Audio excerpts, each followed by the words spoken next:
শুভ সকাল। ট্রাফিক সম্প্রচার কার্যক্রম বাংলাদেশ বেতারের নিয়মিত আয়োজন শ্রুতিগল্পে সকলকে স্বাগত জানাচ্ছি। আজ আমরা শুনব বিশ্বকবি রবীন্দ্রনাথ ঠাকুরের লেখা ছোট গল্প স্ত্রীর পত্র এর দ্বিতীয় পর্ব। আজকের গল্পের পাঠক ফারহানা মিঠু।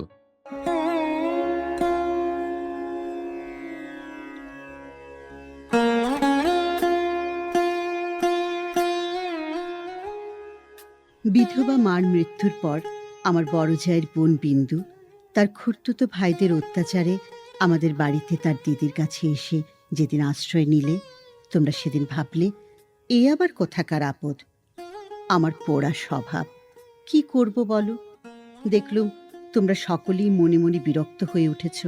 সেজন্যই এই নিরাশ্রয় মেয়েটির পাশে আমার সমস্ত মন যেন একেবারে কোমর বেঁধে দাঁড়ালো।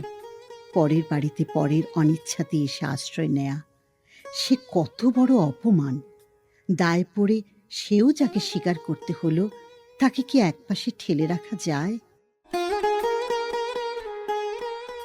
তারপরে দেখলুম আমার বড় জায়ের দশা। তিনি নিতান্ত দরদে পড়ে বোনটিকে নিজের কাছে এনেছেন, কিন্তু যখন দেখলেন স্বামীর অনিচ্ছা, তখন এমনি ভাব করতে লাগলেন যেন এ তার এক বিষম বালাই, যেন একে দূর করতে পারলেই তিনি বাঁচেন। এই অনাথা মেয়েটিকে মন খুলে প্রকাশ্যে স্নেহ দেখাবেন, সে সাহস তার হল না। তিনি পতিব্রতা। তার এই সংকট দেখে আমার মন আরো ব্যথিত হয়ে উঠল। দেখলুম বড়জা সকলকে একটু বিশেষ করে দেখিয়ে দেখিয়ে বিন্দুর খাওয়া পড়ার এমনি মোটা রকমের ব্যবস্থা করলেন এবং বাড়ির সর্বপ্রকার দাসী বৃত্তিতে তাকে এমনভাবে নিযুক্ত করলেন যে আমার কেবল দুঃখ নয়, লজ্জা বোধ হলো। তিনি সকলের কাছে প্রমাণ করবার জন্য ব্যস্ত যে আমাদের সংসারে ফাঁকি দিয়ে বিন্দুকে ভারী সুবিধা দরে পাওয়া গেছে। ও কাজ দেয় বিস্তর, অথচ খরচের হিসাবে বেজায় সস্তা।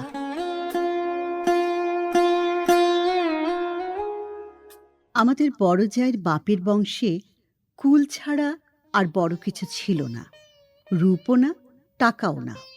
আমার শ্বশুরের হাতে পায়ে ধরে কেমন করে তোমাদের ঘরে তার বিবাহ হলো সে তো সমস্তই জানো। তিনি নিজের বিবাহটাকে এই বংশের প্রতি বিষম একটা অপরাধ বলেই চিরকাল মনে জেনেছেন।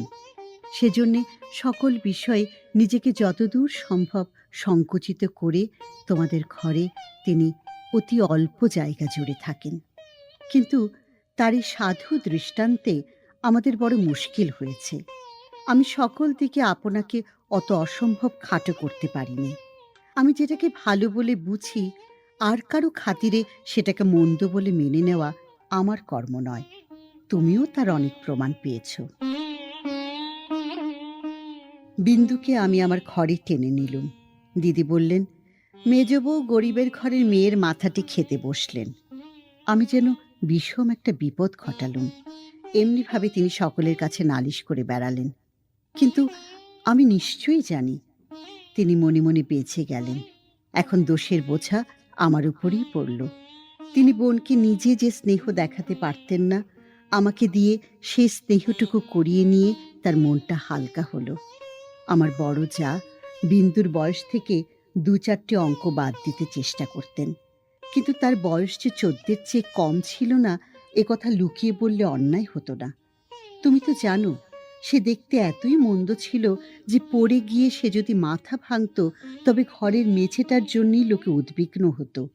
কাজেই পিতামাতার অভাবে কেউ তাকে বিয়ে দেবার ছিল না, এবং তাকে বিয়ে করবার মতো মনের জোরই বা কজন লোকের ছিল? বিন্দু বড় ভয়ে ভয়ে আমার কাছে এলো, যেন আমার গায়ে তার ছোঁয়াচ লাগলে আমি সইতে পারবো না।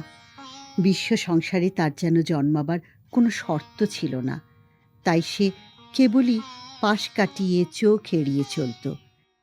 তার বাপের বাড়িতে তার খুড়তুতো ভাইরা তাকে এমন একটু কোণও ছেড়ে দিতে চায়নি যে কোণে একটা অনাবশ্যক জিনিস পড়ে থাকতে পারে।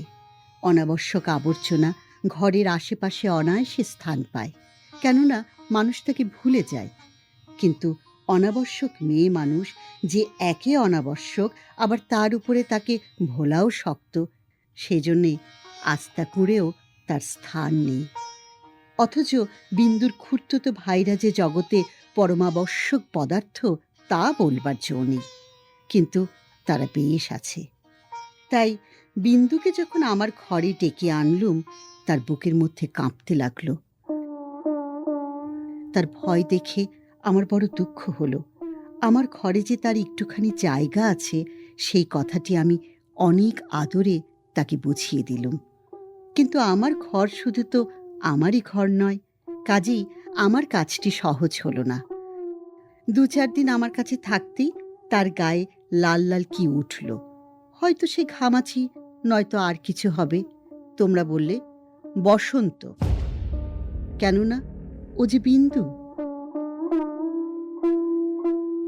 তোমাদের পাড়ার এক আনাড়ি ডাক্তার এসে বললে আর ২-১ দিন না দেখে ঠিক বলা যায় না।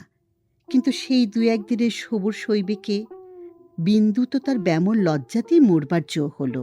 আমি বললুম, বসন্ত হয়তো হোক, আমি আমাদের সে আঁতুর ঘরে ওকে নিয়ে থাকবো, আর কাউকে কিছু করতে হবে না। এই নিয়ে আমার উপরে তোমরা যখন সকলে মারমূর্তি ধরেছ, এমনকি বিন্দুর দিদিও যখন অত্যন্ত বিরক্তির ভান করে পোড়া কপালি মেয়েটাকে হাসপাতালে পাঠাবার ব্যবস্থা করছেন, এমন সময় ওর গায়ের সমস্ত লাল দাগ একদম মিলিয়ে গেল। তোমরা দেখি তাতে আরো ব্যস্ত হয়ে উঠলে। বললে নিশ্চয়ই বসন্ত বসে গিয়েছে, কেননা ও যে বিন্দু। অনাদরে মানুষ হবার একটা মস্ত গুণ, শরীরটাকে তাতে একেবারে অজর অমর করে তোলে।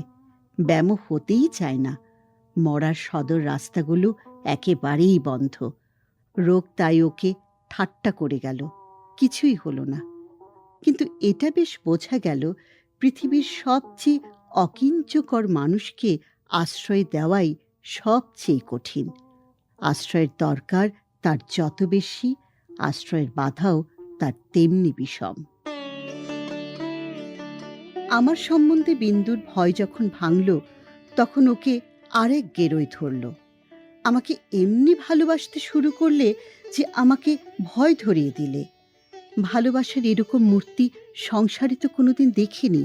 বইতে পড়েছি বটে, সেও মেয়ে পুরুষের মধ্যে। আমার যে রূপ ছিল, সে কথা আমার মনে করবার কোনো কারণ বহুকাল ঘটেনি। এতদিন পরে সেই রূপটা নিয়ে পড়ল এই কুশ্রী মেয়েটি। আমার মুখ দেখে তার চোখের আশ আর মিটত না। বলতো, দিদি, তোমার এই মুখখানি আমি ছাড়া আর কেউ দেখতে পায়নি। যেদিন আমি নিজের চুল নিজে বাঁধতুম, সেদিন তার ভারী অভিমান। আমার চুলের বোঝা ২ হাত দিয়ে নাড়তে চাড়তে তার ভারী ভালো লাগতো। কোথাও নিমন্ত্রণে যাওয়া ছাড়া আমার সাজগোজের তো দরকার ছিল না, কিন্তু বিন্দু আমাকে অস্থির করে রোজই কিছু না কিছু সাজ করাতো। মেয়েটা আমাকে নিয়ে একেবারে পাগল হয়ে উঠল। তোমাদের অন্দরমহলে কোথাও জমি ১ ছটাক নেই। উত্তর দিকের পাঁচিলের গায়ে নর্দমার ধারে কোনো গতিকে একটা গাব গাছ জন্মেছে। যেদিন দেখতুম সে গাবের গাছের নতুন পাতাগুলি রাঙা টকটকে হয়ে উঠেছে, সেই দিন জানতুম ধরাতলে বসন্ত এসেছে বটে। আমার ঘরকন্যার মধ্যে ওই অনাদৃত মেয়েটার চিত্ত যেদিন আগা গোড়া এমন রঙিন হয়ে উঠল, সেদিন আমি বুঝলুম হৃদয়ের জগতেও একটা বসন্তের হাওয়া আছে। সে কোন স্বর্গ থেকে আসে, গোলের মোড় থেকে আসে না। বিন্দুর ভালোবাসার দুঃসহ বেগে আমাকে অস্থির করে তুলেছিল। এক একবার তার উপর রাগ হতো, সে কথা স্বীকার করি। কিন্তু তার এই ভালোবাসার ভেতর দিয়ে আমি আপনার একটি স্বরূপ দেখলুম, যে আমি জীবনে আর কোনো দিন দেখিনি। সেই আমার মুক্ত স্বরূপ। এদিকে বিন্দুর মতো মেয়েকে আমি যে এতটা আদর যত্ন করছি, এ তোমাদের অত্যন্ত বাড়াবাড়ি বলে ঠেকল। এর জন্য খুঁতখুত খিটখিটের অন্ত ছিল না। যেদিন আমার ঘর থেকে বাজুবন্ধ চুরি গেল, সেদিন সে চুরিতে বিন্দুর যে কোনো রকমের হাত ছিল, এ কথার আভাস দিতে তোমাদের লজ্জা হলো না।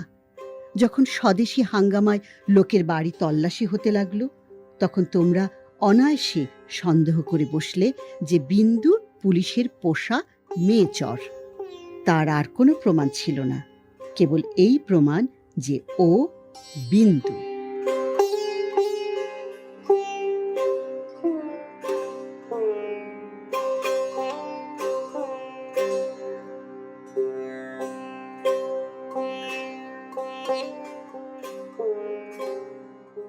সুপ্রিয় শ্রোতাবৃন্দ, এতক্ষণ শুনলেন বিশ্বকবি রবীন্দ্রনাথ ঠাকুরের লেখা ছোট গল্প স্ত্রীর পত্র এর দ্বিতীয় পর্ব। শ্রুতি গল্পের পরবর্তী পর্ব শোনার আমন্ত্রণ জানিয়ে আজ এখানেই শেষ করছি। সকলের জন্য রইল অশেষ প্রীতি ও শুভেচ্ছা।